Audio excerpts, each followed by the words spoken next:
A esquerda defende bandidos.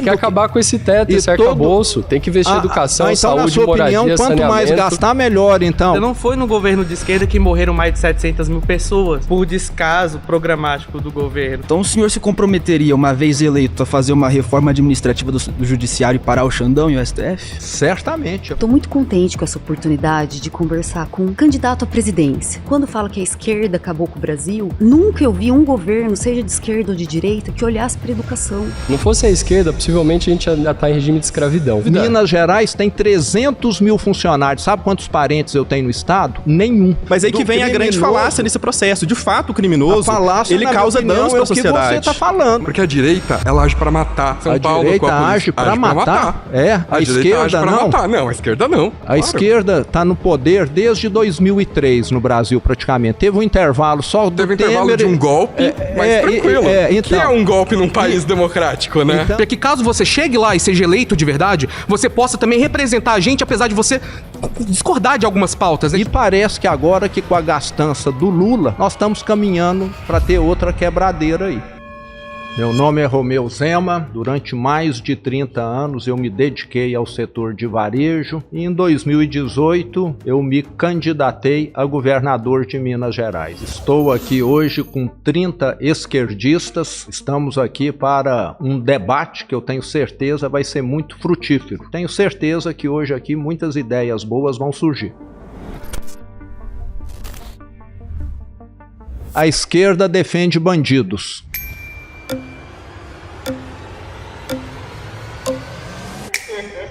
Você, Kevin, antes de você falar, eu quero fazer aqui umas pontuações. Primeiro, o tema da segurança pública ficou muito em evidência aí no dia 28 de outubro, quando teve aquela operação no Rio de Janeiro, e nós, governadores de direita, ficamos assustados, porque uma operação para combater criminalidade e o presidente Lula simplesmente negou disponibilizar equipamentos, os blindados, para que o governador Cláudio Castro pudesse atuar. E hoje no Brasil, qualquer um está aí no Google, em qualquer lugar, nas redes sociais, que olhar o mapa do Brasil, vai ver que a criminalidade nos estados que têm governadores de esquerda é, em média, o dobro daquela dos estados governados pela direita. Então, o que eu escuto sempre aí, e que é a minha visão hoje, é que a esquerda parece que defende bandido. E tem a declaração do Lula, né? Que traficante é vítima, né? Que isso, para mim, é algo que ele soltou, depois ele até tentou consertar, mas na hora do natural ali é que a pessoa realmente fala a verdade. Mas vamos escutá-lo. Não, entendido. Para começo de conversa, eu sou de esquerda sim, mas eu sou comunista, o que significa que eu não tenho simpatia alguma pelo governo Lula. Bom, sou Kevin, tenho 26 anos, sou metalúrgico e decidi participar desse debate porque está chegando o ano eleitoral. Infelizmente é a única época onde se debate política. Eu vim fazer minha parte, né, nessa guerra ideológica, representando minha classe. Em segundo lugar, eu acho que não é a esquerda que está pedindo anistia para golpista por aí, né? Ameaçando parar o Brasil.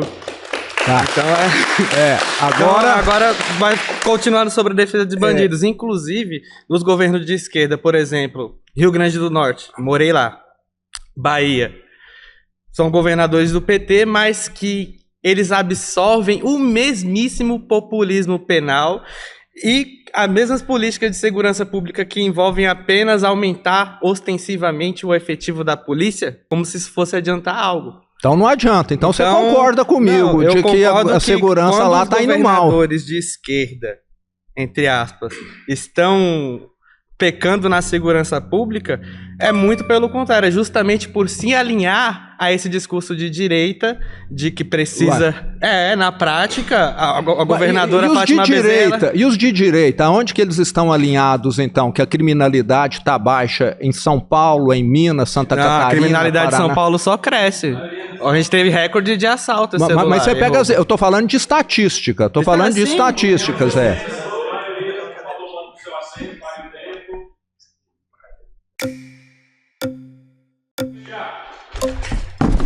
Aí puxou a cadeira. Não, mas cheguei primeiro, pô. Cheguei primeiro. Parou ímpar, parou ímpar. Oi? Você, ô? Sócrates. Sócrates, olha só que nome, hein? É difícil encontrar. É difícil encontrar.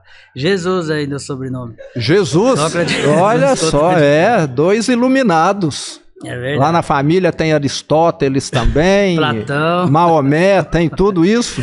Vamos lá. John Caleb. Então, eu sou totalmente contra essa visão sua, né? Porque eu venho de comunidade, né? A gente mora ali na comunidade Nova Heliópolis, né? Mas então eu quero só fazer um adendo aqui. Ninguém levanta o braço aí. A comunidade lá no Rio de Janeiro, o pessoal que mora onde teve a operação, foi quem mais apoiou a operação da Polícia Militar do Rio de Janeiro. Não, né? É o que a pesquisa foi feita. Os institutos de pesquisas foram lá entrevistados. É o que passa na Globo, né? Porque você que tem acesso à comunidade, você sabe que esse pessoal é extorquido. Eles pagam mais pela internet, pagam mais pela energia elétrica, pela água, pelo menos lá no Rio de Janeiro. Lá eu confirmei isso. Aqui em São Paulo pode ser. Em área controlada pelo crime organizado, todo mundo paga a mais. Lá, na verdade, são as milícias, né, que comandam ali, a maioria, né? Então, eu tô falando de lá. Bolsonaro ficou 28 anos no poder, lá em Brasília, como deputado federal. Você vê que a situação que tá o Rio de Janeiro hoje, né? Mas o Lula e o PT ficaram quantos anos no poder? Ficaram mais de 20, né? Com Dilma e teve tudo, o golpe, né? Agora, com a volta dele, já deu 20. Durante o governo do PT é que a violência, segundo o gráfico que está lá, subiu bastante também. Falou, só.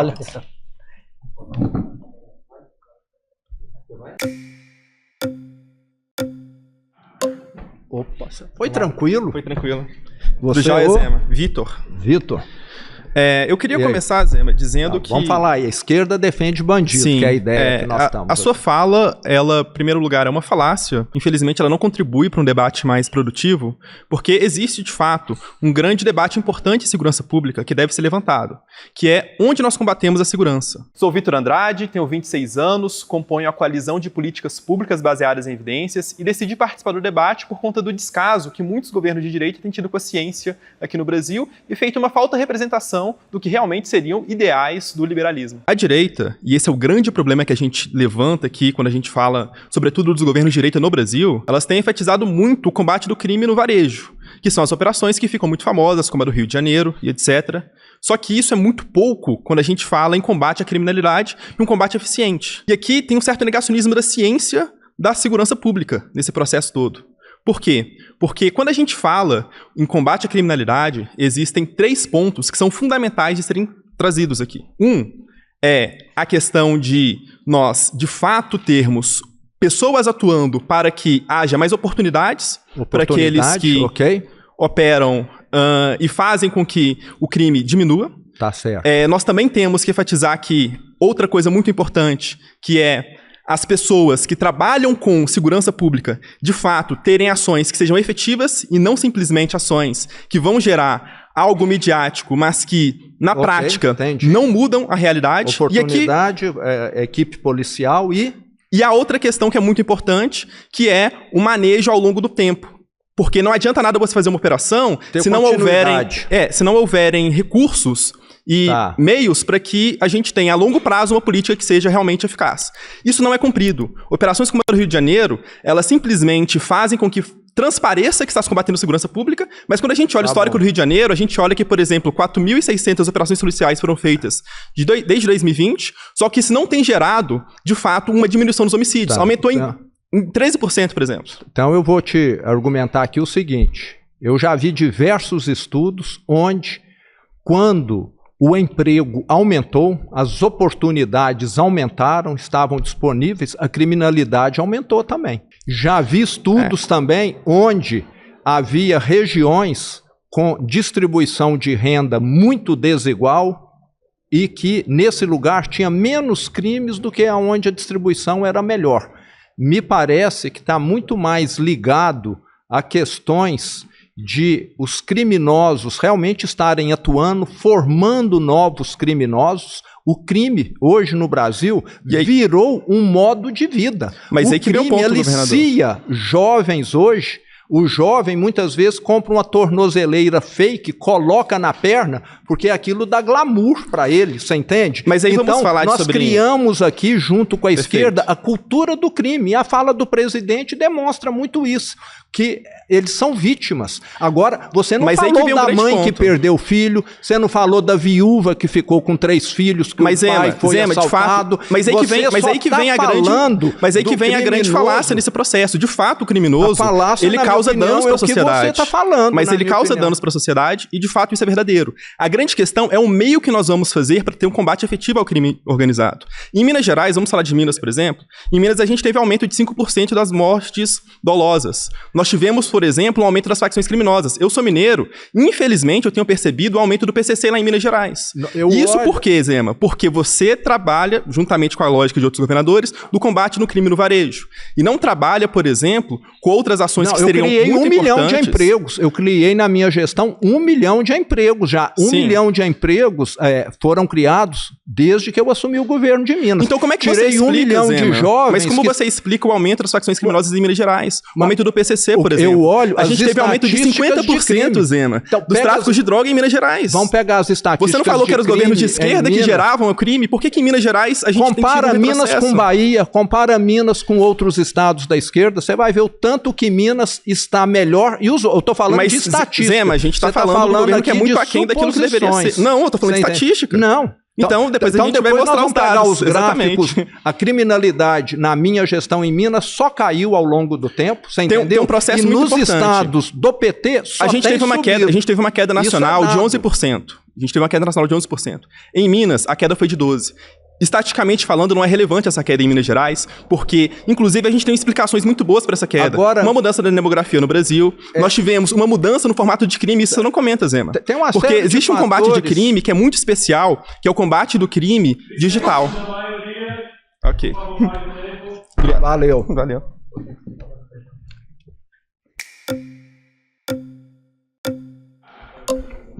Agora deu certo. Tudo bem, governador? Como vai? Eu sou o Daniel Kramer. Tudo bem com você aí de casa? Vamos lá, então. Então, a esquerda defende o bandido, logo, por associação, então a direita não defende. Então, o senhor se comprometeria, uma vez eleito, a fazer uma reforma administrativa do Judiciário e parar o Xandão e o STF?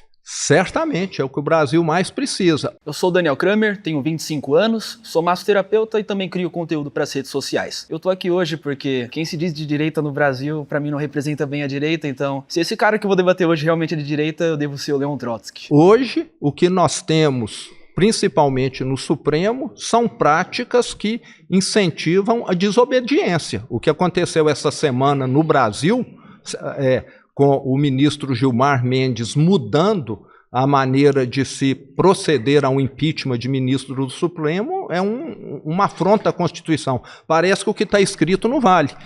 O ministro que pegou o avião para ir para o Peru com o advogado da empresa que ele pediu sigilo, você concorda? São ações totalmente erradas que parece que fala assim, lei tá me votando, vou ter que te interromper. Meu Deus. Por favor.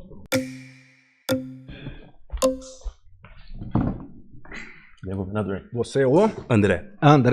Bom, eu vou continuar a linha de raciocínio anteriormente que o senhor, eu discordo que governos de esquerda privilegiam os bandidos, mas vamos usar o exemplo do senhor como governador. De 2023 para 2024, a expansão das facções, não só do PCC, mas de outras, ocuparam o Triângulo Mineiro e também o norte de Minas, isso no governo do senhor. Olá, sou o André Oliveira, tenho 35 anos, assistente social, ativista militante não só dos direitos humanos e na luta antirracista. Eu participo desse debate porque sou contra governos de direita. A letalidade policial cresceu também no governo do senhor. Com isso, a gente conta também que a falta de recurso e aplicação do senhor na área social, na área da educação, contabilizou também nesse aumento da criminalidade e dessa taxa de letalidade. Recentemente nós vimos a Polícia Civil tendo problemas com o senhor, protestando também com o seu método de governo. Então, parcialmente ou diretamente, o seu governo favorece os bandidos. Primeiro eu quero te dizer o seguinte, que na minha gestão, a criminalidade tem uma tendência de queda constante. Às vezes, num gráfico, existe algum repique, mas a tendência... De facções, inclusive, são no mínimo 3 a 4 facções dentro de Minas Gerais hoje. Não tem um quarteirão, não tem uma rua que a nossa polícia não tem acesso, não patrulha. Agora o crime organizado, ele está crescendo em todo o Brasil porque o governo federal não vigia as fronteiras adequadamente. Certo. Com isso entra droga que alimenta o caixa do crime organizado, entra a arma também, como foi visto lá no Rio de Janeiro. Lá no Rio de Janeiro, criminal no estado do senhor, do governo de direita hoje. Não é por conta da falta de gestão do senhor em educação, em cultura e lazer? Por que homicídios, latrocínios, tudo melhorou em Minas Gerais? Não, muito pelo nesses 7 anos, nos 7 anos melhorou. Muito pelo contrário, de 2023 a 2024, esse cenário criminal às vezes você está pegando, em 25 já caiu de novo. Eu já te adianto que já está lá embaixo de novo. Então, o melhor índice da história. O último censo não mostra isso. Para 100 mil habitantes tem ali um crescimento pelo menos de 1,5%. Então é o seguinte, era como se eu pesasse 200 quilos, peso 100 quilos hoje, e teve uma semana que eu ganhei 500 gramas, é a única que você está enxergando. A todas as outras eu melhorei, você entendeu? Então acho que nós temos de olhar o todo. O ponto é, a esquerda defende bandido. Então vamos agora por que o Lula não deu blindado? Por que o Lula não deu blindado? Está deixando o crescimento da bandidagem no seu estado. Então, eventualmente, o senhor também defende. As estatísticas demonstram o contrário. As estatísticas em Minas demonstram o contrário, que nós estamos... Você pegou lá, igual eu falei, você pegou o dia em que quem está emagrecendo comeu um pouco a mais, aí você falou... Muito pelo contrário. Então fica para você. De 2023 a 2025, a expansão criminal cresceu em Minas Gerais e o senhor investiu...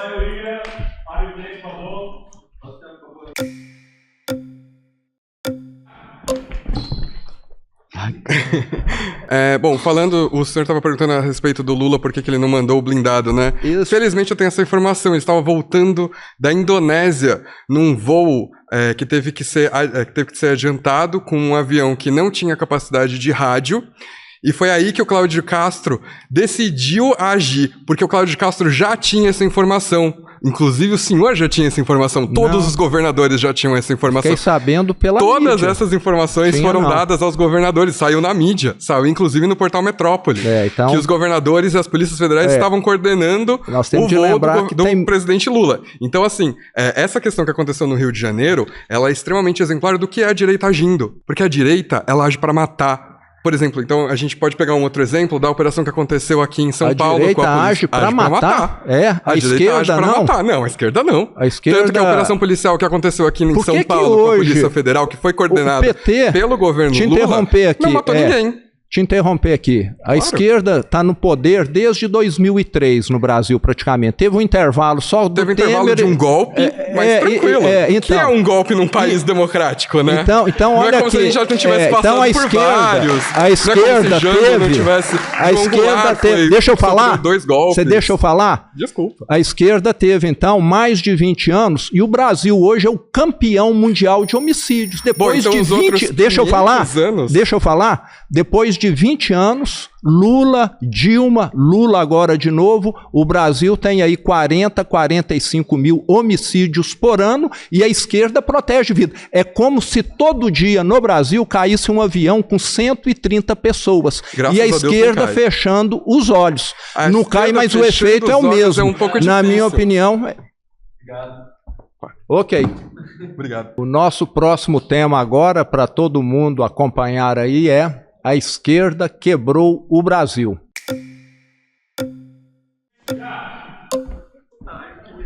Aí de novo, é muita gente. O nome? Kevin Santos Barbosa. Kevin, antes de você falar, eu quero fazer aqui meu comentário sobre esse tema aqui. Não sei aqui, pelo menos o pessoal que é um pouquinho mais velho aqui, que não é tão novo, vai lembrar de 2015 e 2016. 2015 e 2016, o Brasil teve a maior recessão da história. Nós, ao final de 2016, tínhamos aqui 13 milhões de desempregados, o maior número que já teve na história. Isso foi depois do impeachment da Dilma, do Petrolão, do Mensalão, da mala de dinheiro, da refinaria de Passadina e de um punhado de outros escândalos.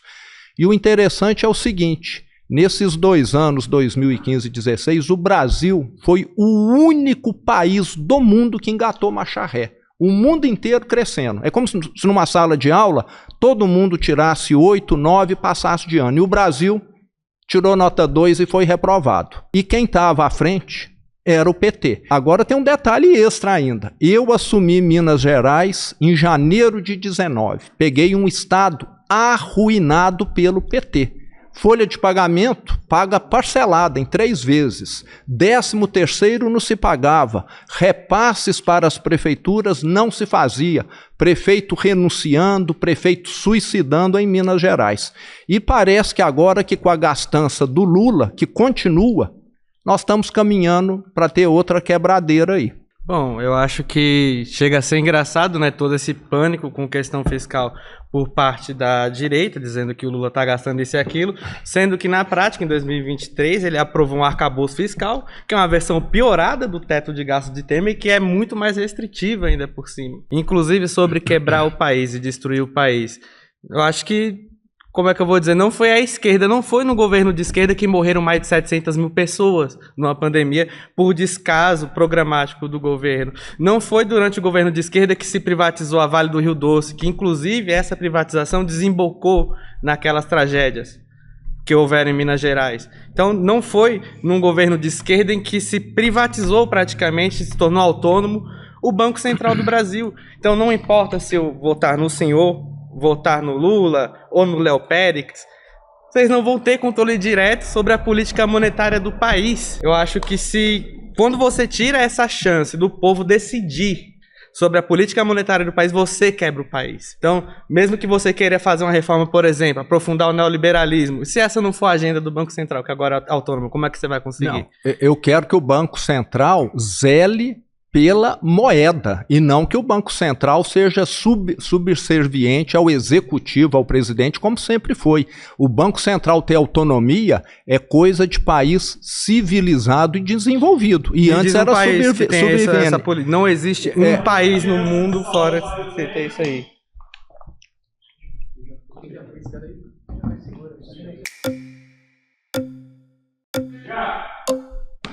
Olá. Boa tarde, tudo bem? Você é? Rafaela. Rafaela.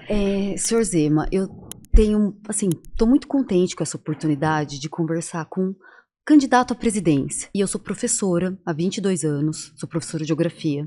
Comecei no Estado e eu saí agora do Estado, exonerei, porque eu fui fazer o doutorado. Sou doutora em geografia. Parabéns. Muito obrigada. Bom. E o que eu queria dizer para o senhor é que, como é difícil ser professor nesse país. Olá, meu nome é Rafaela Locali, eu tenho 43 anos, sou professora de geografia há 22 anos e eu aceitei participar desse programa porque a minha preocupação real é com a educação, é com a qualidade de vida dos professores e a situação que a gente tem em sala de aula, que não é fácil. Eu até me emociono porque eu passei tantas dificuldades na minha vida e eu sempre estudei. Por ser mulher é mais difícil entrar em colégios bons, em cursinhos. Hoje, graças a Deus, eu dou aula em bons colégios, em bons cursinhos, que é um ambiente muito masculino.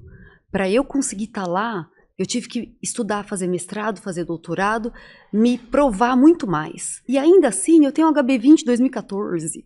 Eu moro num apartamento de um quarto só. Eu sou sozinha, não tenho marido, pai, ninguém que me ajuda. Dando um monte de aula. Segunda-feira eu dou 11 aulas. Então, que meu pé você dói. Entrou aí num ponto que acho que eu quero... Eu queria concluir, senhor, por favor. O que eu tô querendo dizer é que não é fazer vítima, não. Eu escolhi essa profissão, que eu amo ser professora, porém por eu não acho... Por vocação mesmo, sim. Por vocação. E eu dou aula de uma disciplina que a gente trabalha o ideal crítico, o viés crítico no aluno, mostrar... Eu sou uma professora imparcial. Eu não sou parcial. Parabéns. Em sala Cada de aula. um tem que tirar a sua conclusão. Exato. Eu acredito, porque eu não dou aula só para alunos ou de esquerda ou só de direita. Uhum. É claro que eu coloco os dois lados, mas eu não sou parcial.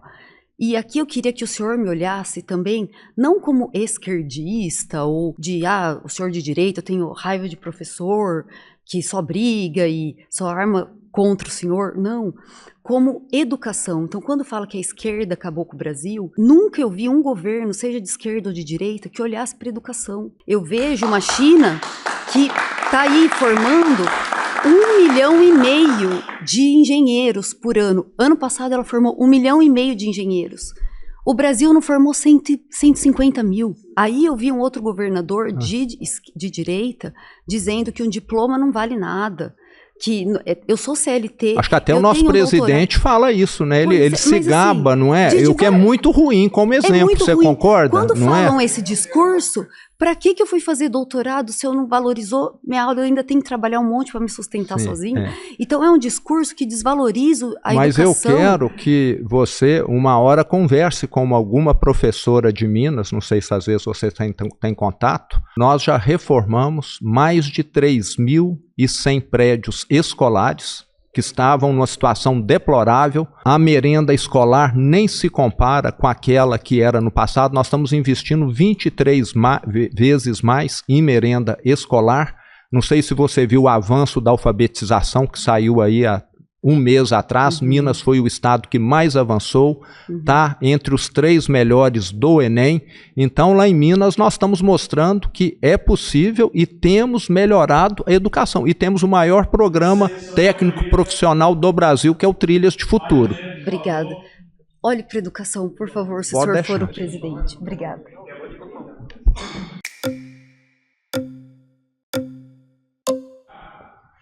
Epa, você é o primeiro. As pernas compridas, né, Zema? Qual o nome? Luiz. Bom, Luiz, nós estamos falando aqui de que a esquerda quebrou o Brasil e parece que vai quebrar de novo. Sua visão aí. Queria só trazer uma perspectiva histórica. Posso? Pode. Nunca tivemos esquerda dominando o Congresso do Brasil. O senhor sabe disso até melhor que eu. O Brasil, desde a época da invasão colonial, monarquia, período ditatorial do Estado Novo, ditadura, sempre direita. Mesmo quando o Brasil entra num período desenvolvimentista, quem está lá no Congresso? A direita. Bom, meu nome é Luiz Felipe, estou aqui de novo, dessa vez para falar com um político e não com um empresário. Eu sou professor de geografia, tenho 36 anos e hoje a ideia é mostrar que os políticos também têm que prestar conta para a população e pensar na perspectiva histórica aí do papel tanto da esquerda quanto da direita para construir um caminho democrático para o nosso país. Ruralista, povo que herdou latifúndio, a galera que está lá no Getúlio Vargas, Leonel Brizola, ela bem para a área não foi nosso presidente, né? Lá, infelizmente, se tivesse mas chegado muito influente, ali... você concorda? Vargas teve uma política populista, mas também não tinha Congresso. Quando o Lula entrou no poder, o senhor se lembra, né? O pessoal mais velho aqui do recinto, o vice dele era do PL, lembra? Não é uma coisa interessante que o vice do Lula era do PL? Era um mineiro lá. Ele teve que se vender, né, para a direita para conseguir minimamente ter um governo de coalizão. E o Lula, ele é um cara de um partido que se posiciona centro-esquerda, mas a gente está numa lógica que é capitalista. O mundo é capitalista. Por isso a gente está falando de esquerda-direita, não capitalismo e comunismo. Então é por isso que não dá certo, então? É porque não adotou a regra da esquerda. Muito pelo contrário, a questão é um processo. A gente não está num processo que tem começo, meio e fim. Ele está sempre em desenvolvimento, é um período de transição. Não fosse a esquerda, possivelmente a gente ainda está em regime de escravidão. Por isso a esquerda tradicionalmente luta contra o racismo, luta contra o machismo, luta contra a homofobia, luta por educação pública, por saúde pública. Coisa que o senhor me conhece, se eu estiver errado, é contra, por conta de uma política privatista. Não da garantia de direitos coletivos, mas de privilégios particulares. É isso que a direita defende. A esquerda não. Tem bandido na direita, tem bandido na esquerda. Lamentavelmente, eu concordo com isso. Tem competência na direita, tem competência na esquerda. Não vou nem falar no centrão porque já está implícito. Agora, a política social da esquerda parte também de uma concepção de mentalidade, filosofia, que vem lá do iluminismo, de direitos iguais, de combater uma hierarquia do pobre explorado pelo rico. É isso que a esquerda vem construindo década após década, século após século. Então eu quero agora fazer aqui um posicionamento para você e para os colegas aqui. A esquerda fala que devemos, e eu concordo, que devemos dar oportunidades iguais para todos. Sem dúvida. Agora, dar oportunidades iguais para todos, pelo que eu sei, não vai fazer com que todos fiquem iguais. Não. Eu conheço uma família o conceito da equidade. Em que um filho que foi criado pelo mesmo pai e pela mesma mãe é padre e o outro tá condenado, tá preso porque já matou 2 ou 3, você trazer entendeu? Direitos diferentes para pessoas diferentes é o conceito da equidade. Eu ajudo mais quem precisa mais. Por isso o governo precisa investir em quem precisa mais. Por isso o rico paga mais imposto para que o pobre possa estudar e comer. Agora a esquerda... Por isso o empresário vai ter que pagar mais imposto para que a gente possa investir, por exemplo, em reforma agrária e produção de alimento no campo. O Brasil é um país pobre, em que as pessoas passam dificuldade. O Brasil é um país riquíssimo, mas cheio de pobreza. Cheio de pobreza. E por que os políticos da esquerda, quando viajam para o exterior, levam comitiva de 200 pessoas mostrando relógio? É uma questão diplomática. Eu particularmente me incomodo muito com isso. Mas o senhor gostaria que um presidente usasse calça de moletom e chinela havaiana no Palácio do Planalto? Mas precisa usar um sapato de 15 mil reais, um relógio de 200? Você acha que precisa? É uma ostentação de consumo que também me desagrada. Eu acho até que eu tenho mais patrimônio que o presidente. Nunca comprei e nunca vou comprar. E mas no dia que eu usar, isso agora, sem a menor necessidade. E no dia que eu ganhar eu faço questão de repassar para uma instituição que precisa, uma instituição de caridade, você entendeu? Como governador, porque eu acho que quem é de esquerda deveria dar bons exemplos. Sem dúvida. Minas Gerais tem 300 mil funcionários. Sabe quantos parentes eu tenho no estado? Nenhum. Mas não é mais que a sua obrigação, com todo o meu respeito, governador. Todo mundo da esquerda leva... Mas temos que criticar essas pessoas também.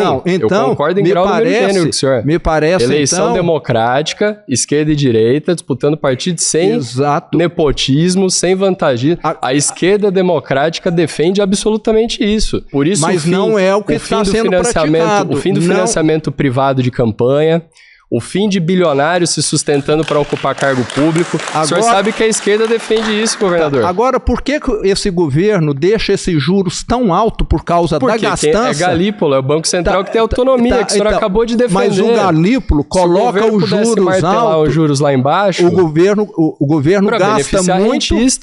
Opa! Mas para ganhar dinheiro do dinheiro que está lá investido, de banco público emprestando dinheiro a juros. Isso é política de mercado. Isso é um governo de esquerda do PT governando de acordo com o mercado. Isso é por causa da gastança. É por causa da gastança do PT. Os juros sobem. O governo tem que gastar. Tem que acabar com esse teto, esse arcabouço. Tem que investir em educação, então, saúde, na sua moradia, opinião, quanto mais gastar, melhor, então. O país que tem a maior dívida pública do planeta, governador, é os Estados Unidos. Então tudo bem. A China não fica muito atrás. Se o Estado não investe em infraestrutura, o país não se desenvolve. Se o Estado não traz igualdade e justiça social, depender do bom senso, do empreendedor bonzinho que vai gerar emprego, não funciona. Na hora que o juros subir para 50% ao ano e todo mundo quebrar, na rua e país paralisado. Aí o governo vai acordar. Aí o governo tem que respeitar a vontade popular. Deixa eu te falar aqui uma coisa. Protestar. Agora deixa eu falar. Sem tomar porrada da polícia, que é a abordagem da direita. Você deixa eu falar agora? Por favor. O Brasil, lá em 2015, 16, quebrou por causa da irresponsabilidade da Dilma, do PT, que veio com o PAC, que veio com deixa eu falar, que veio com aquela gastança, veio com déficit atrás de déficit. Do mundo deixa eu falar, Brasil, em 2011. E hoje não está nem entre as 10, com o governo mas depois do PT. De golpe de Temer e governo de Bolsonaro. Deixa eu falar. Você deixa eu falar? É que o senhor está contando uma coisa que a gente já sabe. Não, eu estou querendo completar. Por favor. O que o Lula está fazendo agora é o mesmo que a Dilma fez. A economia está... Menor índice de pobreza da história. Você deixa eu falar? Então é isso. Menor índice de pobreza da história através de anabolizante. Isso é que tem que ficar claro. O efeito colateral vai vir daqui a pouco. O efeito colateral é a reforma trabalhista do Temer que destruiu as garantias sociais que a esquerda conquistou com muita luta. Quando os neoliberais foram lá... Deixa eu falar de novo. Mas é monopólio da palavra, brasileiro... Estamos conversando. Então, por que o brasileiro, que preza tanto o fundo de garantia, o 13º, as férias, etc., vai para países onde ele não tem nada disso e ganha por hora? Primeiro que a pessoa que não tem nem como pegar a condução pública não vai para outro país. Isso é uma ilusão que o senhor tirou não sei de onde. O segundo é que tem muito país como os Estados Unidos, onde os índices de pobreza, gente morrendo de overdose de fentanil porque está desalentado, é o emblema do capitalismo que deu certo. É o país do mundo que mais tem gente encarcerada, que tem violência pra caramba, que tem desemprego, tem criminalidade, está entrando num buraco sem fundo e que está vindo ele engolir ele é a China. Por que tem tanto brasileiro querendo ir para lá, gente do mundo todo querendo ir para lá. É também estranho, tem gente que vai para a Austrália, também tem gente que vai para Nova Zelândia, tem gente que vai passear. Que atrai tantas mas pessoas. Mas a população no Brasil que quer sair da favela, da comunidade, porque não tem saneamento básico, não está indo morar nos Estados Unidos. O senhor sabe disso. A questão é que a esquerda olha para essas pessoas, não invisibiliza, não está olhando para a classe alta que está indo para outro país para sonegar imposto. Está olhando para quem quer educação pública de qualidade, quem quer merenda de qualidade, num país historicamente com congresso de direita. Posso falar de novo? Se a esquerda está lá, como eu disse, desde 2003, teve já 20 anos de governo para poder fazer essas questões. Com Temer e Bolsonaro, a gente não pode usar isso como se fosse uma sequência só. Tá, mas vamos somar tudo. Não. Aí é uma distorção histórica grosseira. Então Bolsonaro andou para trás, Temer andou para trás. Então, o culpado é o Temer e o Bolsonaro. A reforma trabalhista, colocar arma na mão de cidadão, tudo isso foi bastante complicado para o governo PT. Se tivesse uma sequência, a história seria outra. O senhor precisa concordar comigo. Não concordo, não. Chama revisionismo histórico. Se ele concordar, já estava saindo do novo já. A esquerda, até hoje, não deu certo em lugar nenhum.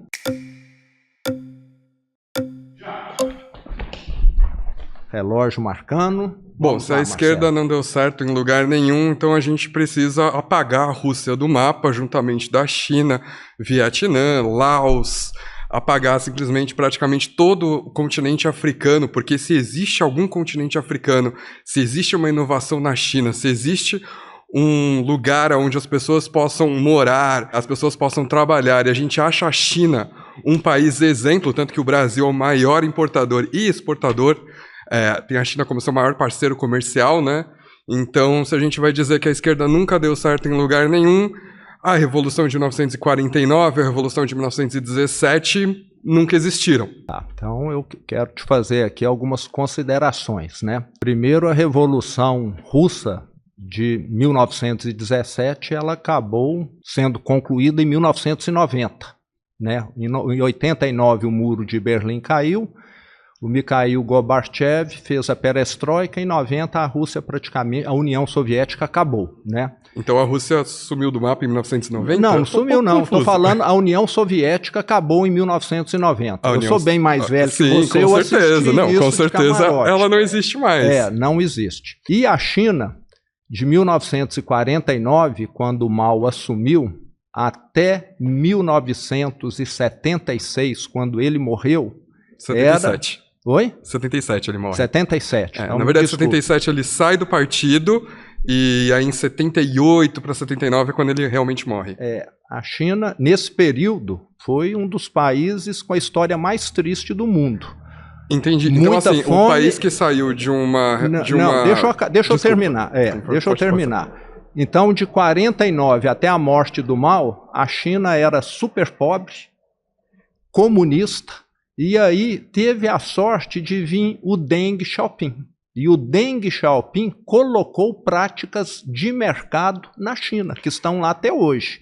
Hoje, a China tem grandes empresas, tem grandes marcas. São todas privadas? Só uma dúvida. São privadas com participação do Estado. A Huawei é uma empresa privada? A Huawei é coreana. Não, a Huawei não é. A Hyundai é coreana. A Huawei é uma empresa chinesa, onde 99% dos trabalhadores são os donos da Huawei. Isso. E 1% pertence ao Estado. Então, a gente chama uma empresa privada, onde 99% é dos trabalhadores. Mas vamos deixar aqui bem claro, tudo com prática de mercado, tudo com investimento que tem um acompanhamento das melhores práticas de gestão. A China hoje, eu já estive lá 2 ou 3 vezes, é um país capitalista. Sim, sem dúvida nenhuma. Pode ser que essa empresa até tenha alguma participação estatal maior, mas as outras grandes empresas da China... Como, por exemplo... Várias outras, as fabricantes de automóveis... A BYD, por exemplo, é 60% do governo chinês. Mas tudo com gestão privada. O governo, às vezes, até pode ter. O governo pode ter até 100%, mas sem interferência política, que é o que ocorre aqui no Brasil. Mas aí vale a gente lembrar que a China, antes de 1949, passou pela longa marcha, onde de 1917 até 1949, o Exército Vermelho...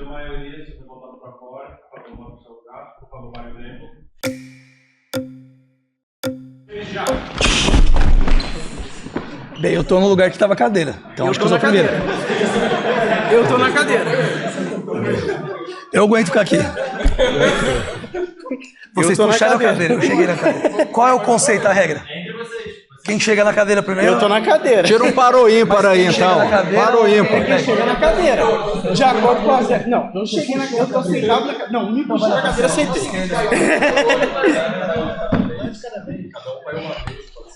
Você, ô? Opa, prazer, mais uma vez. sou Klaus. Klaus? Isso. Nome alemão.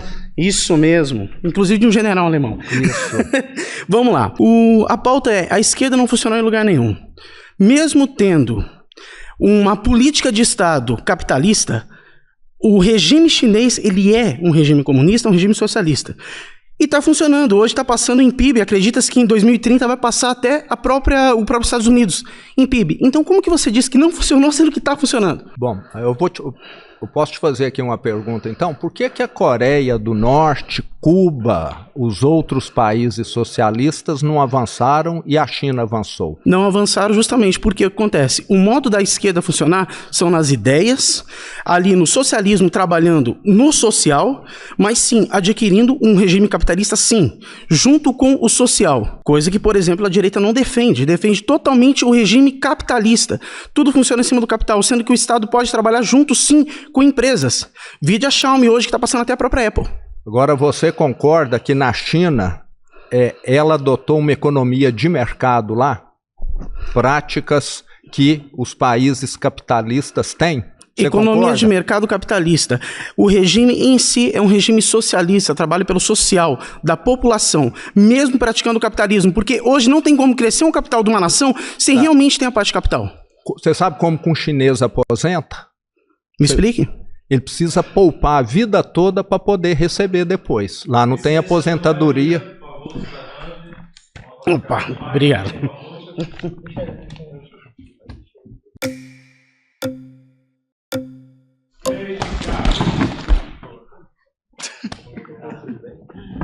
Boa tarde, tudo Você, bem? ô? Eu sou o Tomás. Muito Tomás, prazer. tudo Sim. bom, Tomás? Bom, eu queria primeiro dar uma indicação aí para quem está assistindo a gente. Acabou de sair um livro muito interessante da Isabela Weber, que chama Como a China Sobreviveu à Terapia de Choque. Boa tarde, gente. Tudo bem? Eu sou o Tomás Lucchesi, eu tenho 21 anos, sou estudante de Economia na USP e vim aqui participar desse debate para mostrar que a esquerda é o único campo político que consegue oferecer respostas para as necessidades reais das pessoas. Explora exatamente essa questão de como a China, diferentemente de países como a União Soviética, que adotou o consenso de Washington, adotou as políticas neoliberais que eram defendidas na época, e ela teve uma economia em termos sociais, em termos de indústria, em termos de todas as coisas que você consegue considerar, todos esses indicadores caíram. Enquanto a China, ela de fato teve uma abertura de mercado. Essa abertura de mercado então, foi você necessária. Você já está concordando com alguma coisa que eu falei. Com Exato. certeza. Práticas de mercado. Práticas de mercado. Só que na China não existe oposição, historicamente falando, entre mercado e governo, entre mercado e sociedade. Eles entendem que o mercado é uma forma que você precisa conciliar as coisas que são essenciais para a população com as coisas que são caras. E você precisa fazer uma regulação dessas duas coisas conjuntamente. Tem, nesse livro que eu estou indicando, tem um debate, um tratado muito interessante do século IV ou V a.C., que é o debate sobre o sal e ferro, que o sal e ferro eles eram monopólios estatais na China já 4 ou 5 anos antes de Cristo. E aí o debate era exatamente se eles iam virar empresas privadas ou se eles iam continuar na mão do Estado. E aí quais eram as considerações? As considerações eram a função social. Muitos debates que a gente está tendo hoje em dia já foram tidos pelos chineses 500 anos atrás. Então eles estavam tendo discussões sobre considerações sociais, sobre eficiência, sobre custo dos serviços e dos produtos, né? Então, assim, na mesma medida, nesse processo de abertura, a China levou em consideração duas coisas que são uma coisa só. Ela levou o governo e o mercado como um direcionamento para o desenvolvimento das suas forças produtivas e do desenvolvimento da sua população. Então você está me dizendo o seguinte, é um governo que fala que é socialista, mas que adotou internamente, como se vê quando vai lá, práticas de mercado. Não, porque os bancos são públicos. Mas as empresas, a maioria das empresas... As empresas, quando elas têm um porte acima de um certo nível, elas precisam ter um CEO que é do Partido Comunista, que gerencia e faz a gestão dos ativos. E o que acontece lá com as empresas que vão mal? O que acontece com as empresas? As empresas que vão mal, elas usam da mesma forma a competição de mercado, que é considerada válida em certos setores, que de fato a alocação por meio de preços é algo interessante, mas o controle político, a regulação é toda feita pelo Estado. Mas eu te perguntei, se uma empresa lá está dando prejuízo, vai mal, o que acontece com ela? Provavelmente ocorre um processo de M&A, ou ela é vendida para outra empresa. Ela desaparece, sim, não é isso? Ela quebra, então nós temos que deixar muito claro aqui, tem uma seleção entre as empresas que é uma prática de mercado. Só que você concorda? O domínio da economia é pública. Muito obrigado. Tudo de bom.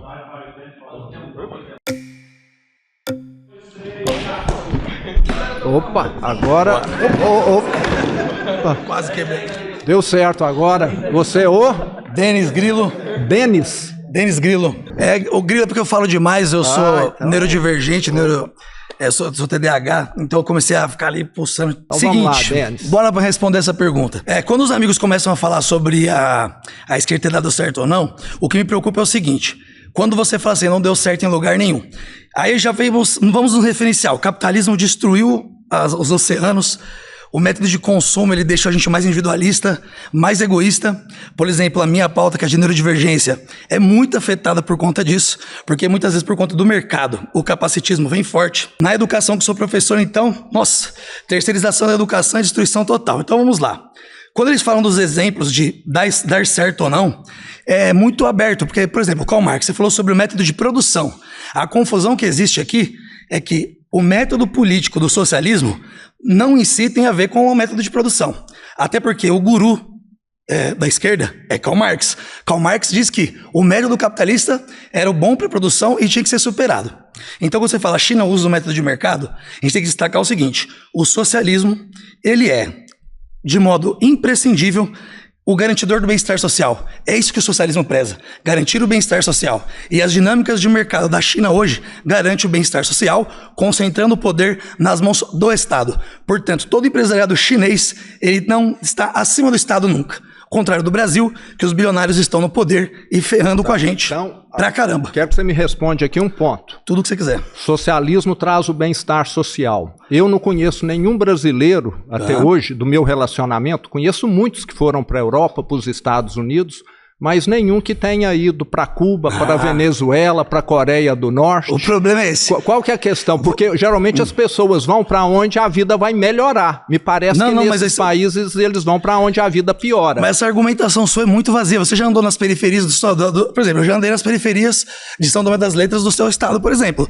Quando a gente fala com as pessoas pobres, pergunta para eles se o Bolsa Família, que é uma política de esquerda, não deu certo. Pergunta para eles se mais médicos, SUS, não deu certo.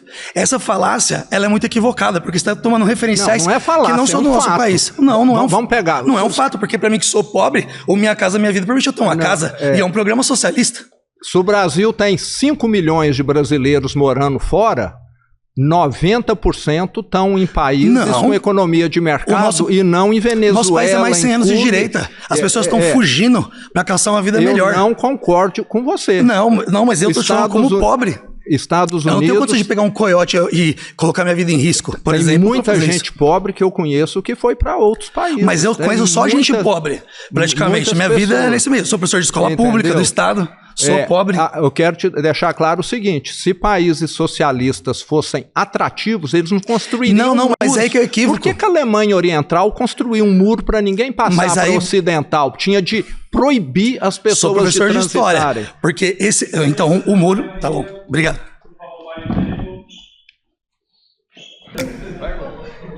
Obrigado. Opa. Prazer. Você é o? Pedro Porto. Pedro. Sim, senhor. Sou um cearense residindo no Rio e alguns rapazes aqui em São foram... Paulo? Rapaz, tem na honra de pensar em Brasil, né? A gente veio para isso, então alguns amigos foram muito bem pensando em algumas pautas internacionais, mas acho que a gente pode pensar dessa esquerda funcionando bem no nosso país, no debate da brasilidade. Eu, particularmente, sou um trabalhista, e o trabalhismo tem história para contar enquanto a melhor educação que já apresentou para esse país, de uma vanguarda educacional, da educação integral, e mais do que isso, na pauta econômica. Eu sou Pedro Porto, tenho 26 anos, sou segundo suplente de vereador na cidade do Rio de Janeiro, e eu decidi vir hoje porque eu acho que é fundamental a gente ter espaço para debater Brasil, brasilidade e o projeto nacional. De 30 a 80, e aí misturando os eixos políticos, mas tendo um start no trabalhismo brasileiro, a gente teve o Brasil sendo reconhecido enquanto essa marcha que hoje a China é vista. Todos os cenários prospectivos, a gente tem inclusive o Cheng, o nosso amigo deu uma outra bibliografia muito boa, acompanha aí o Chutando a Escada. Isso explica por que os países que já se desenvolveram ensinam pra gente que é país de terceiro mundo ou subdesenvolvido, governador, de por que a gente não deve fazer para se desenvolver. Mas vamos lá. Por favor. Por que a esquerda não deu certo? Ela, igual nós já falamos aqui, tem que ficar claro, né? Na China ela está dando certo porque é um país que adotou práticas de economia de mercado, onde as decisões são descentralizadas e não que ficam centralizadas lá num comitê central que acha que sabe mais do que todo mundo. Discordo, governador, mas eu acho que isso inclusive é superficializar muito. Tem tantos países fazendo essa receita liberal de descentralização, de liberalismo, não alcançam os resultados da China. A gente tem que entender o que tem diferente nesse case de sucesso aí para a gente poder copiar, colar. Mas trazendo para o nosso país, novamente, acho que a China, eles vão resolver os problemas deles, vão descobrir a nossa esquerda. Acho que inclusive eu fiquei até desconfortável, fui chamado de esquerdista aqui. Eu sou um nacionalista, sou um homem de esquerda, mas um nacionalista. E inclusive, governador, enquanto até um eleitor, eu fico muito embasbacado de ver esse nacionalismo que vai no 7 de setembro e presta continência para a bandeira americana, que vai no momento ali, com todo respeito. Mas é de verdade uma curiosidade que eu tenho para entender como que funciona essa perspectiva do nacionalismo aqui que defende... eu defendo a soberania do Brasil e eu só presto continência para a bandeira brasileira. Entendeu? Em 2023 teve uma situação de... Eu sou até cearense, apesar de estar morando no Rio, e teve a situação daquele comentário do bloco Sul-Sudeste para rivalizar com o consórcio Nordeste, que ou me parece um divisionismo ou uma ideia velha sobre o Nordeste, que hoje apresenta a melhor educação do país, é um eixo de turismo, é um hub de fibra. O que nós fizemos foi copiar o Norte e Nordeste. Eles fizeram uma associação de estados que já funcionava bem, e o Sul e o Sudeste não pode fazer? Inclusive tivemos uma reunião recentemente, entendeu? Aí veio essa narrativa de que nós queremos um Brasil melhor, tem que ficar muito claro. Até o seu lugar presidenciável ter essa perspectiva do divisionismo até me surpreende, mas na forma como é colocada, surpreende, porque a gente vê um sinal daquele e a gente entende até que parte que o nordestino ainda é vista nessa perspectiva retrógrada, né? Velha mesmo, no sentido nordeste. Proporcionalmente, pasme, a região Nordeste cresce no PIB proporcionalmente maior do que o Sudeste nos últimos anos. Sabemos disso. E tem a melhor educação integral do país para apresentar como nota. E que continue avançando. Então, na realidade, eu vejo nessa... Falou.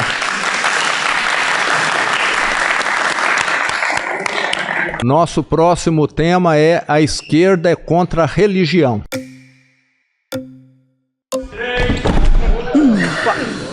Cuidado aí. Desculpa, amigo. Seu nome de novo? Denis Grilo. Denis. Nós vamos falar agora que a esquerda é contra a religião. Só quero fazer aqui uma introdução. Todo regime de esquerda que se apropriou no passado, né, foi o caso lá da União Soviética, onde as igrejas foram destruídas, qualquer um que queria exercer a sua religião era perseguido.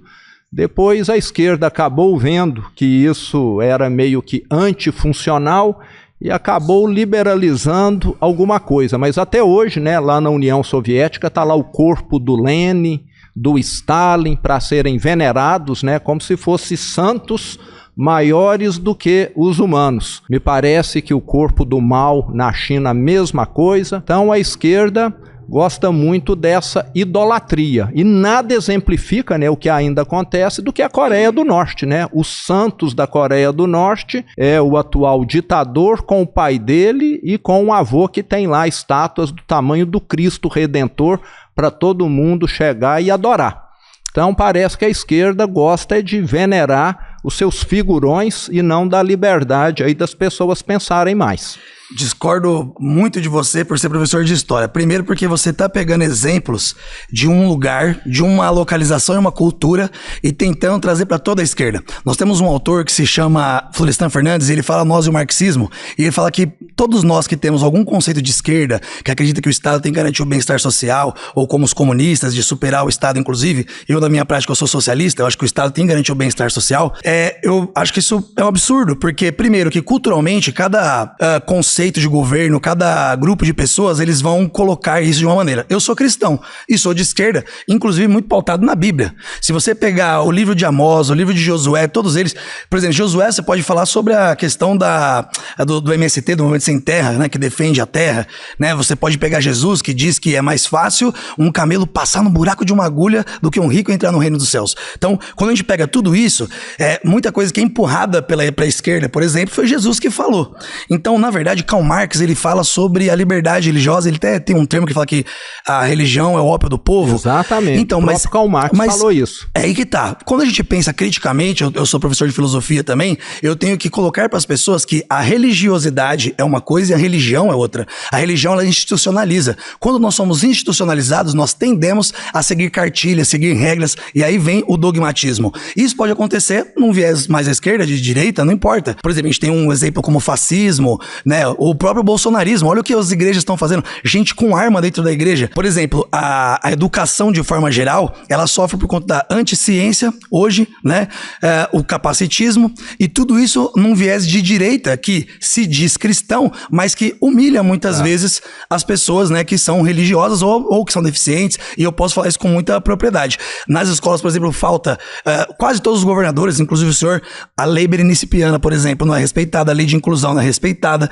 E o que isso tem a ver com a questão da religiosidade? Quando a gente tenta englobar culturalmente que um grupo é contra, né, a religião, a gente, tudo bem, contra a religião sim, mas contra a religiosidade jamais. E quando a gente pega e permeia todas as pessoas nas suas condições diversas, a esquerda respeita. Fala agora. Perfeito. A esquerda respeita, a esquerda coloca pautas de respeito a isso, de inclusão, de debate. Pode ver que todas as pautas de inclusão a esquerda defende, inclusive de afro, né, a lei 10.639. Então deixa eu falar por exemplo. Agora. Perfeito, muito obrigado. Nós sabemos que no Brasil recentemente existe um amplo movimento da esquerda pró-aborto. E nós somos um país cristão. Deixa eu falar então. Mas não é. Inclusive, ou a esquerda está lá forçando, ou várias pessoas da esquerda, mas isso já existe só em situações excepcionais. Mas se depender da esquerda, nós vamos ter mais liberação. A esquerda também, próprio presidente Lula... A esquerda defende o direito do aborto seguro. Isso é mentira, isso é fake news. Então, é bom você pesquisar melhor. É fake news. Nós temos o presidente Lula, que é simpatizante do grupo terrorista Hamas lá no eu não posso Oriente falar pelo Lula, né? Eu sou de esquerda, mas ele é só uma outra pessoa da esquerda, né? Que essa referência não é legal. Que você fala que eu defendo o bandido, eu não defendo. Ele realmente parece assim que tem um posicionamento que também agride um país que é feito de cristãos. Não, então, peraí.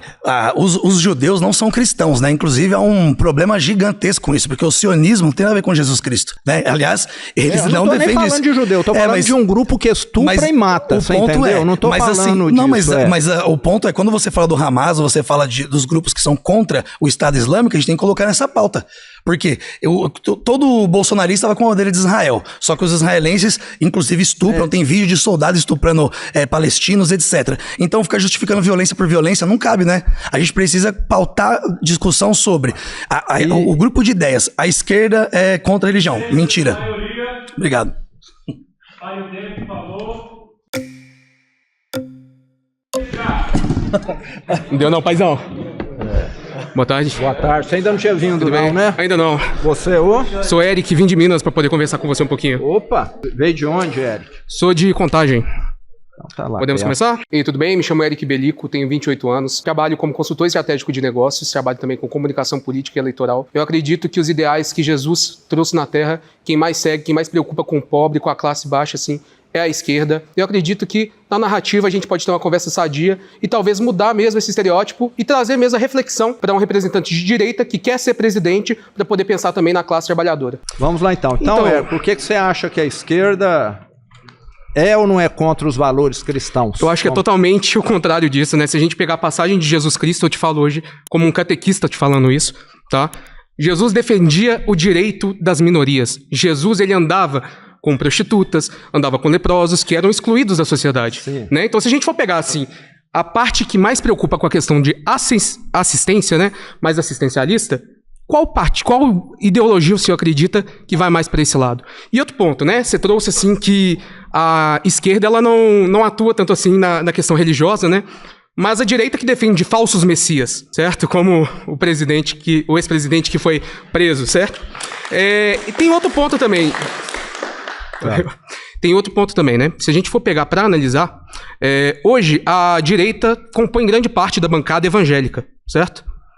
Você acha certo a gente utilizar o templo, que é algo sacro, para a gente poder falar da nossa fé, da nossa religiosidade, para debater assuntos políticos, levantar bandeira de candidatos, levantar bandeira de pessoas, ideologias? Eu acho que política é uma coisa, religião é outra coisa, entendeu? Eu julgo diferente.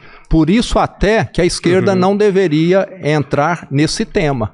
Deveria deixar um país cristão decidir.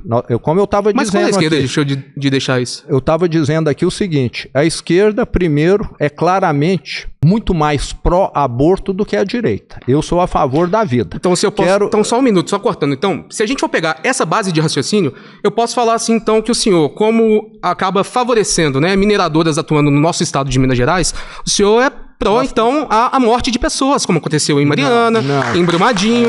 Não, eu tô te apontando a inconsistência, né? Porque você tá pegando algo assim, mais geral, para poder trazer algo sobre a questão da religiosidade de um país que ele é, sim, majoritariamente cristão. Só que se a gente for apontar hipocrisias, como o senhor tá apontando, vai refletir em você. Quem que é a favor da ideologia de gênero? A esquerda ou a direita? Eu acho que tá claríssimo. Eu acho que é o seguinte, a esquerda, governador, eu acho que...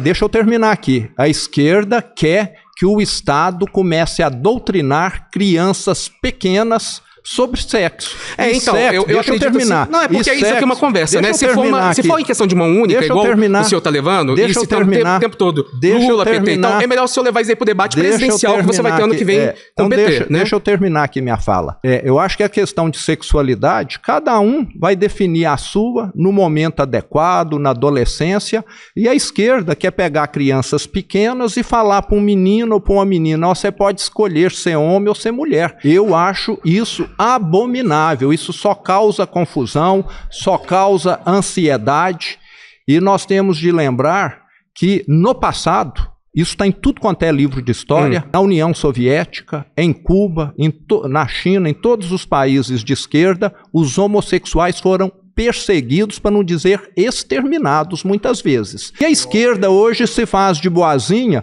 porque quer ficar ganhando o coração das pessoas, mas o que a esquerda então realmente você acredita que esses discursos assim, que são mais abrangentes, né, que permite que pessoas diferentes, seja de credo, cor, gênero, então eles atraem mesmo as pessoas? Você acha que é um caminho bacana, narrativamente falando?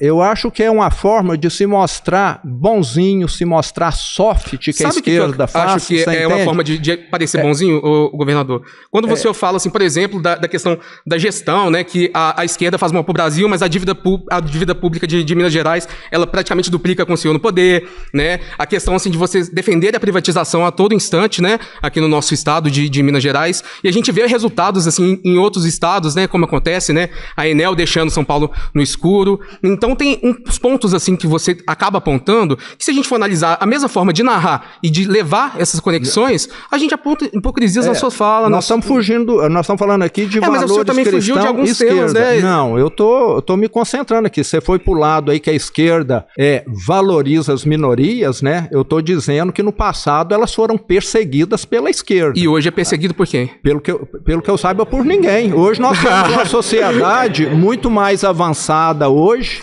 entendeu? Acho que todos têm de ter direito, todos têm o seu lugar.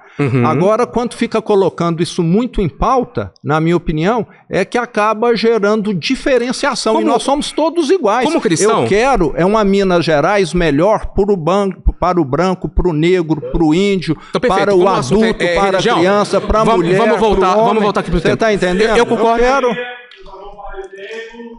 Valeu pelo debate.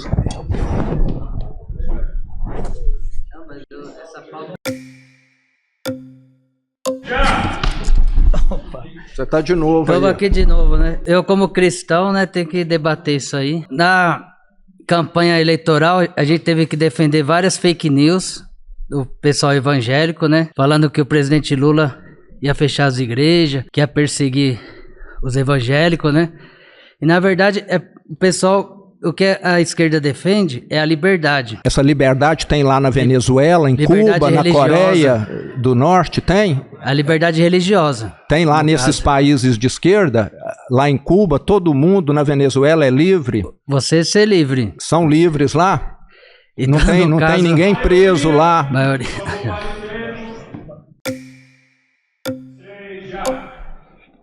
Foi tranquilo agora. Sim. Você ou? Rogério. Rogério. Eu acho que a direita, na verdade, ela utiliza a religião como um palanque político.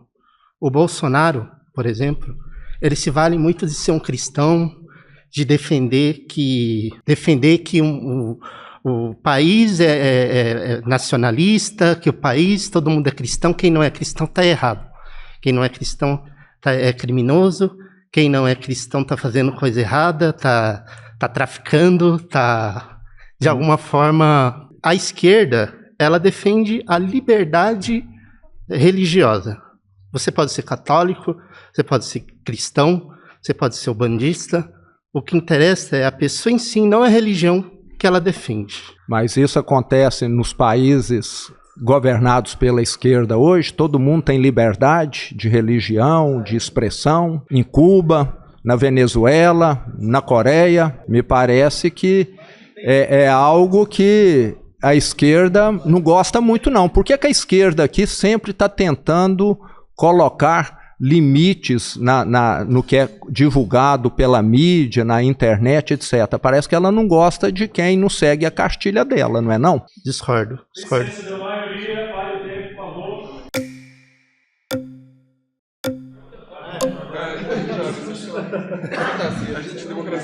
Não pedimos reportagem. Você já veio? Não. Você ou? Sou o Fernando. Então, bem-vindo, Fernando. Vamos lá. Obrigado. Então, governador, eu acredito que essa afirmação que o senhor fez anteriormente, ela não é verdadeira. Até porque a questão da religião, todos os governos de esquerdas que a gente teve, eles sempre foram todos abertos. Muito pelo contrário do que o governo de direita faz, principalmente com os evangélicos. Hoje eu tenho parentes na minha família do qual eles me tratam mal, porque eu não tenho um lado político exatamente, mas é que eu acho errado o que eles fazem na igreja. Você vai na igreja e você vê um pastor falando: o governo de esquerda quer acabar com a gente. E isso não é fato. Você vê que existe essa segregação. Mas você não acha que isso é por causa de algumas posições da esquerda, como com relação à ideologia de gênero, que causou isso, com relação a uma série de pontos? Todo o comportamento de esquerda está muito mais alinhado a Cristo. Mas aborto, você acha que... Então, mas essa questão do aborto é como tudo que a direita faz, eles transformam uma coisa, porque assim, existe o aborto que é seguro, o aborto que é necessário. Agora você, uma pessoa que é estuprada 12 anos, você defender que essa criança tenha uma outra criança, isso você achou correto? É a questão de proteger, às vezes, assassinos, confessos que estão aí soltos, porque a lei é extremamente leniente, que foi muito proposta e aprovada, incentivada pela esquerda. Eu acho que isso não tem nada a ver. O que acontece é que as igrejas hoje, principalmente, na maioria evangélicas, elas usam esses espaços para falar de política dentro da igreja, sendo que, na verdade, tudo que é defendido pela esquerda é praticamente, em outras palavras, tudo que está na Bíblia. A Bíblia defende corrupção, como nós já tivemos aí, né, lá em 2015, 16, como eu citei agora. Estamos tendo com os velhinhos do INSS agora também. Então, e o que o senhor achou, por exemplo, daquele pastor que falou aquilo que falou na frente do Flávio? Eu não estou dando razão aqui para ninguém. Eu tenho as minhas convicções aqui. Ok. Valeu, obrigado. Valeu. Bom, nosso último tema agora é um tema que o pessoal com certeza vai achar aqui que é bastante polêmico. O MST é terrorista.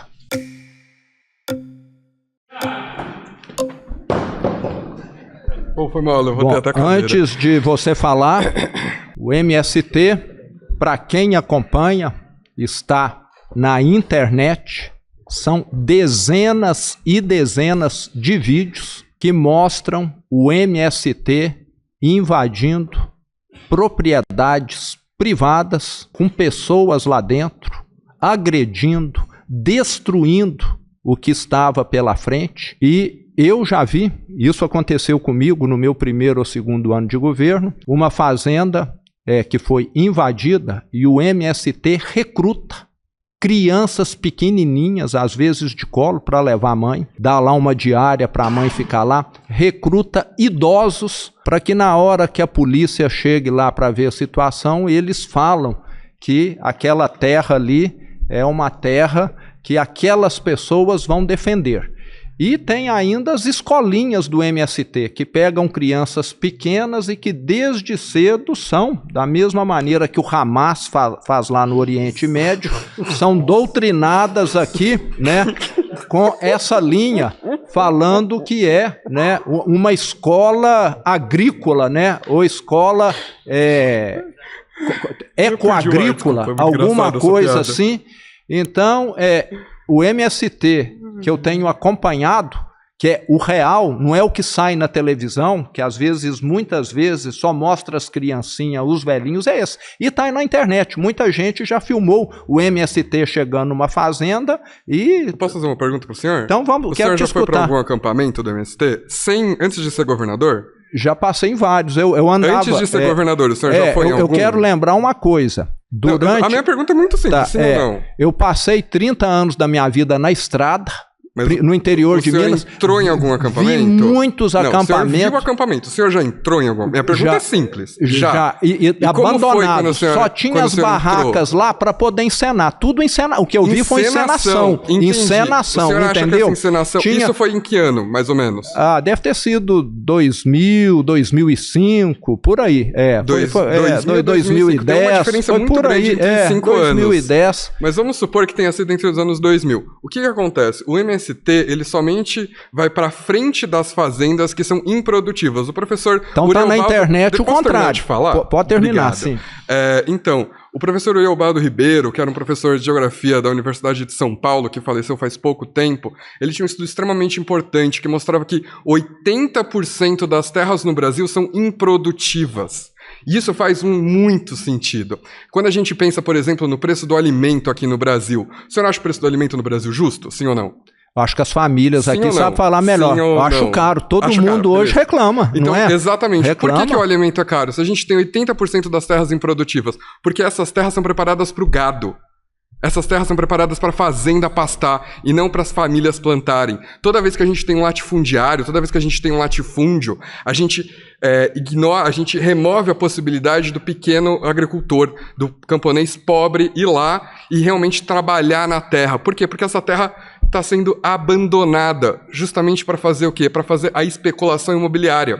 É muito mais vantajoso para um latifundiário ter uma terra improdutiva, uma terra parada, ou até uma terra queimada, como a gente teve em Mato Grosso. Não sei se o senhor gostou do calor que a gente teve aí nos últimos anos, mas uma grande parte disso é porque os latifundiários queimaram as suas próprias terras para poder passar pasto depois. É assim que o latifúndio age, e é justamente assim que o latifúndio tem lucro. Porque o gado dá muito mais lucro do que a produção pequena. Quero falar agora. O governo federal é o maior proprietário de terra do Brasil. E tem o INCRA, que é o órgão... Se você contar Deixa eu falar agora. Sim, claro.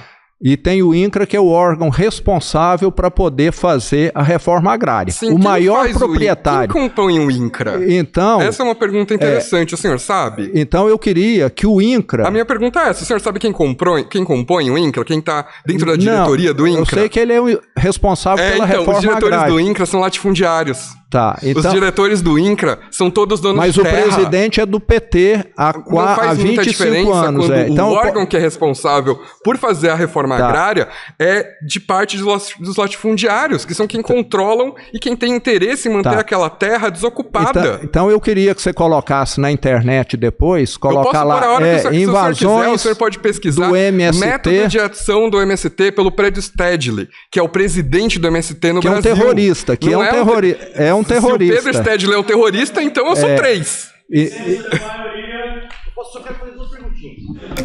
Obrigado. Você é o? Henrique. Eu sou carioca, mas eu cresci no estado do Pará. Lá a gente teve muito problema de grilagem de terra, muito problema com agro, muito problema de desmatamento, de queima. Você conhece de perto lá, então? Conheço. O Nortão. Conheço. Inclusive o Movimento Sem Terra. Queria dizer aqui para todo mundo... Qual é a câmera aquela ali? Queria dizer aqui para todo mundo, pesquise Armazém do Povo, perto da sua casa. Tem vários pelo Brasil.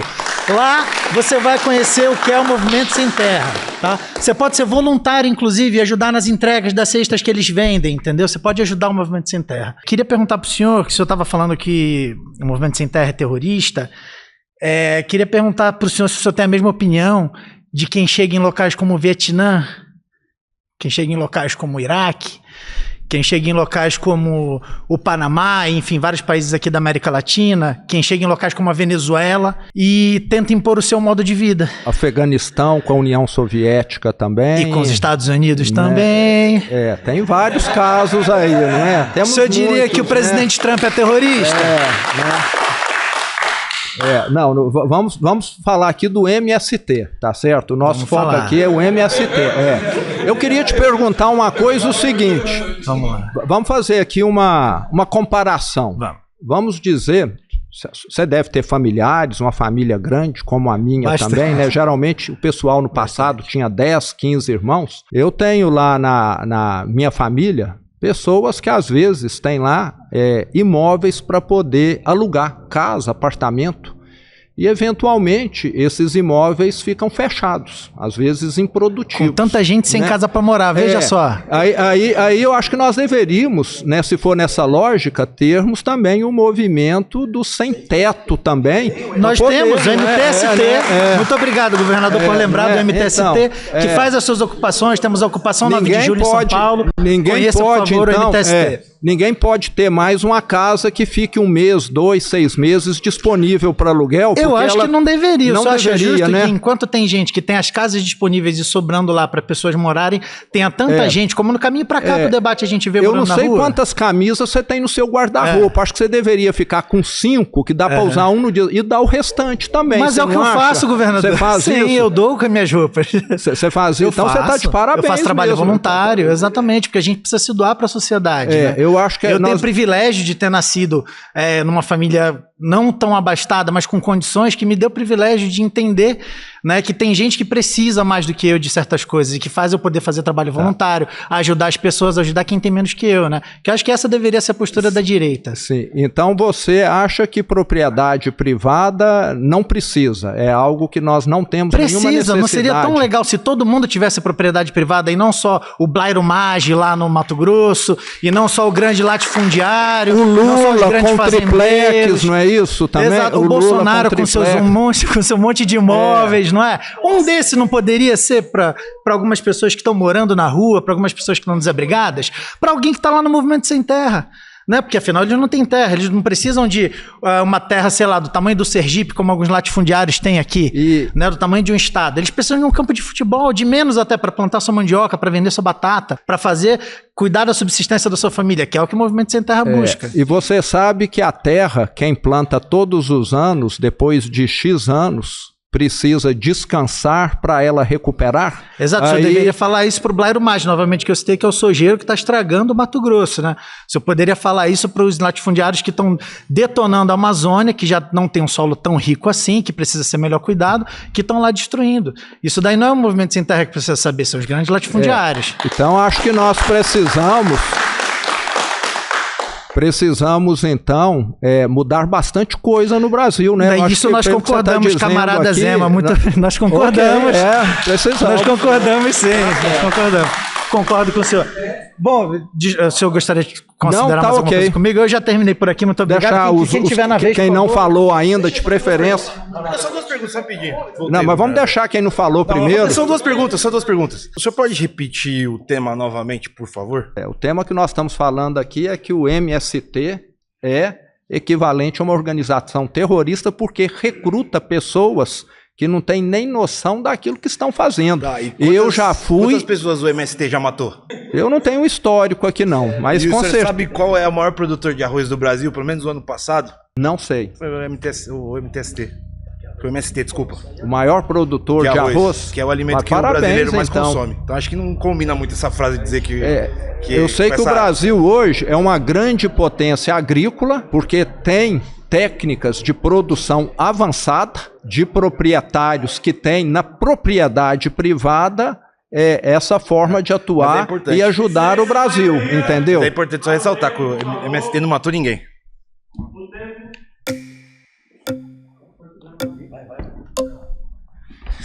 4 minutos ainda. Você ou? Wesley Gabriel. O senhor aponta aqui que o MST é uma organização terrorista, né? Acho que é importante a gente fazer um pequeno recorte histórico do que é a distribuição de terras no Brasil, que desde a sua concepção teve a sua economia fundamentada a partir da exploração de povos africanos, de povos originários aqui do Brasil, que durante a sua proclamação de independência e da República não rompeu com a lógica da distribuição de renda e distribuição de terras, inclusive antes mesmo desse processo construiu travas institucionais, como a Lei de Terras, por exemplo, que impediu que a maior parte da população, sobretudo aquelas que descendem de povos explorados durante esse período, não tiveram acesso à terra. O MST nada mais é do que um produto da organização social do Brasil, que nasce justamente para fazer a disputa pela reforma agrária no nosso país, que nunca aconteceu. Inclusive, o MST é a organização que produz mais de 1.000 variedades de alimentos orgânicos, saudáveis, que abastecem o mercado interno e que garante que a população tenha acesso a alimentos saudáveis e alimentos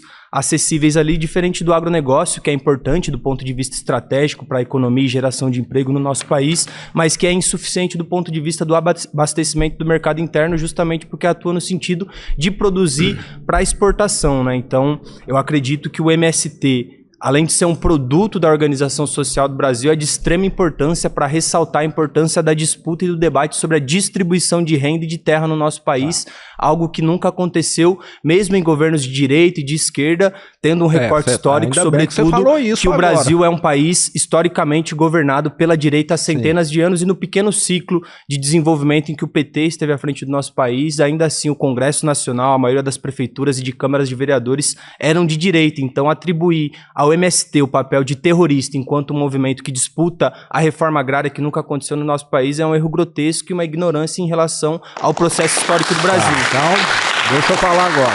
Claro. Ainda bem que você falou que a esquerda tem a oportunidade de fazer e não faz, né? Porque a esquerda hoje está na presidência, controla o INCRA, que é um instituto responsável pela reforma agrária, e o governo federal é o maior proprietário de terras do Brasil, e me parece que acabam utilizando o MST como essa massa de manobra, levando pessoas, né, pouco esclarecidas para participar desses movimentos, muitas vezes em troca de valores bem pequenos, mas que as pessoas humildes acabam indo. Eu quero deixar muito claro o seguinte: durante 30 anos eu rodei o interior de Minas, ainda rodo como governador, eu nunca vi nenhuma placa, e olha que eu vou em estradas até de chão, falando aqui o MST está produzindo alimento. A estatística que eu tenho é que o MST não produz nem 0,5% dos alimentos do Brasil. É algo desprezível e muitas vezes... Ok.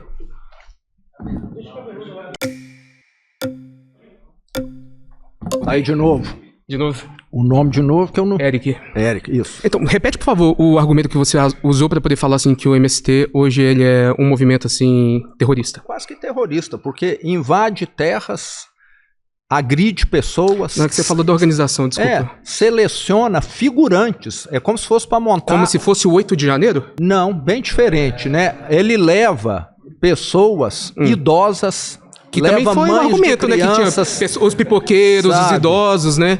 Leva essas pessoas para quando a televisão chegar lá, ele falar, colocar essas pessoas na frente e mostrar mais ou menos assim, ó, nós estamos aqui fazendo a ecoagricultura... Como a gente só tem 30 segundos, só queria trazer um ponto. Como mineiro, que você é o governador do meu estado, eu fico decepcionado de você ter uma oportunidade como essa, no canal grande como esse. Você poderia estar falando sobre o ICMS no estado de Minas Gerais, você poderia estar falando sobre as suas propostas, sobre sua visão. Você está utilizando argumentos replicados. Você está debatendo aqui com 30 pessoas de esquerda, você não está debatendo com 30 petistas. A esquerda é muito além de Lula, é muito além do PT, sabe? Você não está utilizando a oportunidade que você tem para poder construir. Eu tenho certeza que as pessoas que estão aqui não estão todo mundo assim só para poder te colocar numa posição demonizada. E sim para a gente poder construir algo junto, trazer argumentos para que caso você chegue lá e seja eleito de verdade, você possa também representar a gente, apesar de você discordar de algumas pautas, né, de ter posicionamentos diferentes. Sim. Mas a forma que você está trazendo, sempre apontando para Cuba, para Venezuela, para o PT, para o Lula... Mas não são os amigos do Lula esse? Mas se eu for falar sobre os amigos, por exemplo, a gente pode pegar o Caiado, que tem ligação da família com o trabalho escravo, né? A gente pode pegar o senhor mesmo que assaltou o terreno lá da sua região. A gente pode pegar inúmeros pontos para poder debater, entendeu? A gente hoje vê no estado de Minas Gerais um combustível bem mais caro que São Paulo. Se você sair daqui, você vai ver o preço do álcool. Isso daí afeta, não é só a gente que é população comum, afeta os caminhoneiros, afeta a população geral. Preço de Minas, eu deixo você pesquisar hoje, o preço de Minas é mais barato do que o de São Paulo. Aqui em São Paulo tá R$3,99 o etanol, e sem falar também a questão, assim, do IPVA, que, né, só a placa preta que tem em Minas Gerais. É um prazer conversar com você. Estou aqui acabando o debate aqui com 30 esquerdistas. É sempre muito bom enxergar outra opinião. Continuo, né, com a minha visão de que nós precisamos de economia de mercado. Nós vimos aqui que a China está avançando, mas é através de economia de mercado. As pessoas tomam a decisão e não um Estado centralizado que decide tudo, como já aconteceu em diversos países socialistas e ainda acontece que não dão certo. Então fica muito claro, quando as pessoas têm oportunidade, podem se expressar, quando a religião é respeitada, os países tendem a avançar mais rápido no desenvolvimento econômico e social. E é muito bom você ter pessoas que discordam das suas ideias, porque isso enriquece muito o debate. E a última coisa que eu quero ser é dogmático, é falar, eu sou o dono da verdade, porque ninguém é dono da verdade.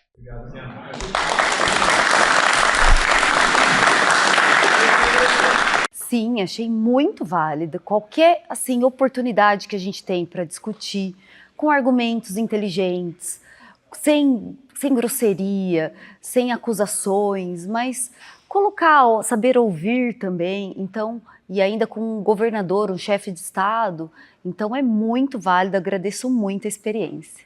Eu acho que é importante entender que mesmo a pessoa que se posiciona como alguém que defende totalmente a direita, ela pode ser permeável. Eu acho que existe uma discussão muito forte de que a esquerda não ouve a direita não ouve a esquerda, e cada vez mais eu discordo disso. Eu acho que existem pessoas que são muito radicais, muito dogmáticas, com essas é difícil discutir, mas é a segunda vez, né, que eu venho aqui com uma pessoa que possivelmente tinha uma opinião ali irredutível, já muito fechada, e consegui chegar em pontos interessantes de reflexão e não de inflexão.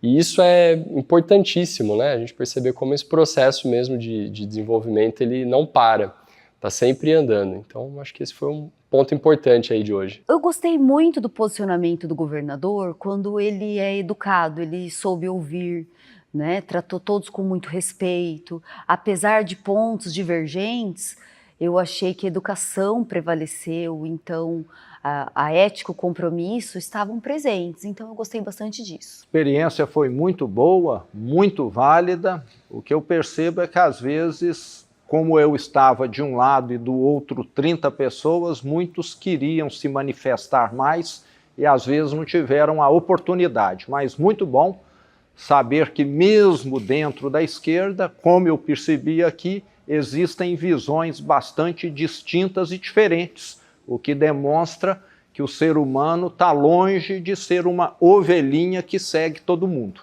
Quem perder vai ser deportado, tá? O país que eu sou é o... Puta que isso, mano! Eu te falei pra você colocar isso, eu sabia que esse safado vai fazer isso!